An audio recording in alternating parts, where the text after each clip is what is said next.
Mengejutkan, skenario cerdas Prabowo Subianto. Sikapi Jokowi, seolah tolak presiden 3 periode. Peringatannya, monohok.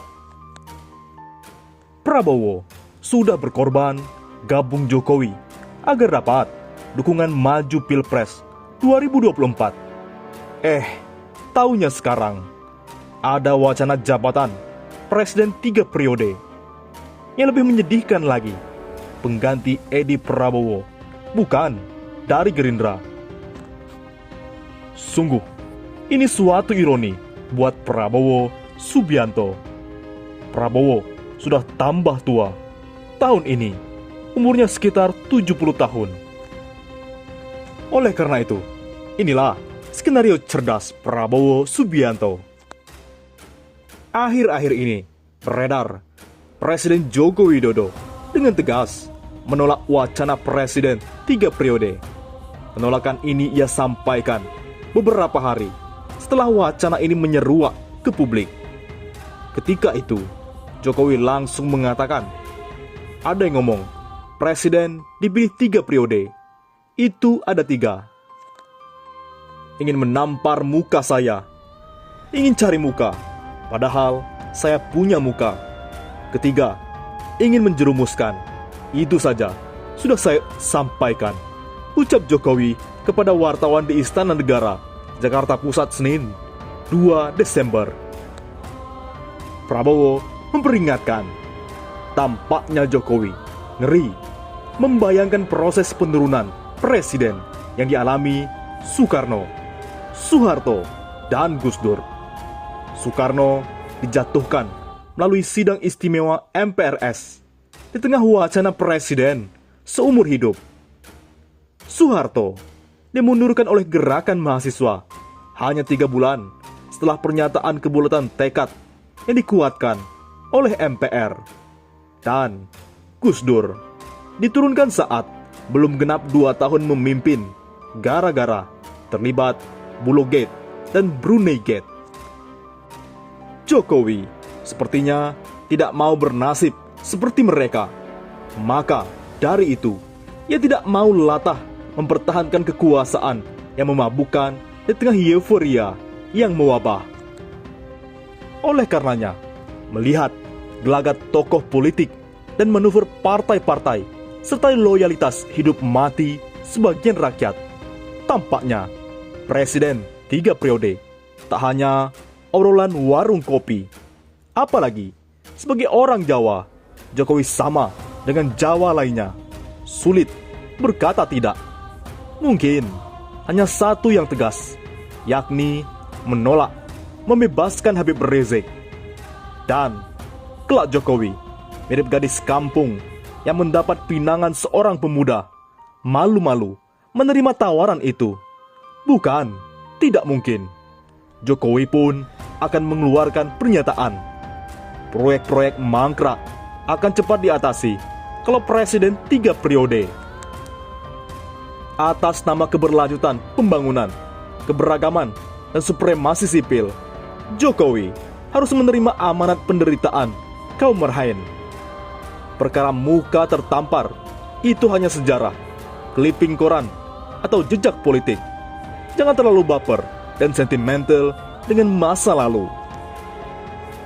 Oleh karena itu, Prabowo tidak bodoh. Inilah manuver senyap Prabowo Subianto.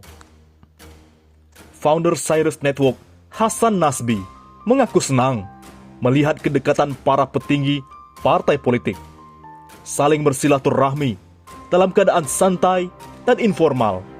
Menurut dia, silaturahmi menguatkan ikatan batin. Bahkan ketika nanti pun harus tidak sejalan dalam politik. Setidaknya, ikatan batin tadi menjadi batas bawah perseteruan politik untuk tidak saling membinasakan. Ada makna di balik pertemuan Airlangga dan Prabowo di Hambalang. Kalau orang politik bertemu, tentu tidak mungkin tidak bicara politik.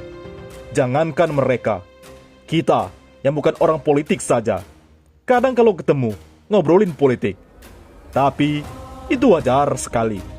Jadi meskipun kita tidak tahu secara detail pembicaraan mereka, tapi pasti mereka bicara soal politik. Pengamat itu menduga pertemuan ini penjajakan awal antara Golkar dan Gerindra untuk menyambut pemilu 2024. Sejauh mana kedua tokoh dan kedua partai punya kesamaan pandangan dan gagasan? Bisa iya, bisa tidak. Tapi kalau persamaan mereka lebih banyak daripada perbedaan, tentu pertemuan-pertemuan seperti ini akan berlanjut, mengejar sebanyak mungkin persamaan untuk kerjasama di tahun politik 2024 nanti. Tahun politik 2024 memang masih cukup lama, tapi orang politik mencicil pembicaraan dan persiapan-persiapan itu sangat wajar. Airlangga dan Prabowo sekarang memuncaki pemerintahan dengan menjadi menteri di kabinet Jokowi. Keduanya juga ketua umum partai politik besar yang punya tiket untuk mengusung capres. Jadi, saling menjajaki positif sekali. Entah nanti akhirnya akan bekerja sama atau malah berkompetisi. Tapi silaturahmi ini dari sudut pandang manapun lebih banyak positifnya untuk politik Indonesia. Apalagi pertemuan dengan keluarga besar. Menurut pengamat politik itu, tokoh-tokoh politik seperti Airlangga, Prabowo Subianto, Ketum Nasdem Surya Paloh, dan Wiranto sebenarnya berasal dari keluarga besar yang sama, yaitu Partai Golkar. Bisa jadi setelah Airlangga Artanto bersilaturahmi dengan Wiranto sebagai lanjutan dari silaturahmi dengan Surya Paloh dan Prabowo Subianto. Sampai-sampai pengamat top angkat jempol. Manuver senyap Prabowo mengejutkan. Seorang pengamat top memberikan pujiannya kepada Prabowo atas manuver senyap yang dilakukannya sebagai seorang Menteri Pertahanan, Menhan. Manuver senyap yang dimaksud di sini adalah pekerjaan Prabowo yang dinilai bagus sebagai seorang Menhan selama ini, tanpa disadari banyak masyarakat umum. Hal tersebut diungkapkan secara langsung oleh Haris Hijrah Wicaksana selaku pengamat politik Sekolah Tinggi Ilmu Sosial dan Ilmu Politik STIS SIP Setiabudi di Rangkas Bitung. Menurutnya, bagusnya pekerjaan yang dilakukan sebagai seorang Menhan membuat Prabowo unggul untuk menjadi seorang presiden di tahun 2024 mendatang. Kami memprediksi Prabowo Subianto lebih unggul untuk menjadi presiden dibandingkan kandidat lain. Menurutnya, ucapannya tersebut berdasarkan data dari Lembaga Survei Indonesia LSI yang menyebutkan bahwa Prabowo kini menjadi tertinggi dibandingkan yang lain. Lebih lanjut, Ketua Umum sekaligus Ketua Dewan Pembina Partai Gerindra itu juga berhasil mengalahkan 3 kandidat terkuat lainnya, yakni Ganjar Pranowo, Anies Baswedan, dan Ridwan Kamil. Selain itu, Haris juga menambahkan bila hanya Joko Widodo yang mampu mengalahkan elektabilitas Prabowo. Jika Jokowi hilang dari bursa presiden mendatang, Prabowo lah yang akan diunggulkan sementara ini. Jika rating Prabowo Subianto tinggi dipertahankan sesuai hasil survei LSI itu, sangat terbuka untuk jadi presiden pada Pilpres 2024. Bagaimana menurut pendapat Anda?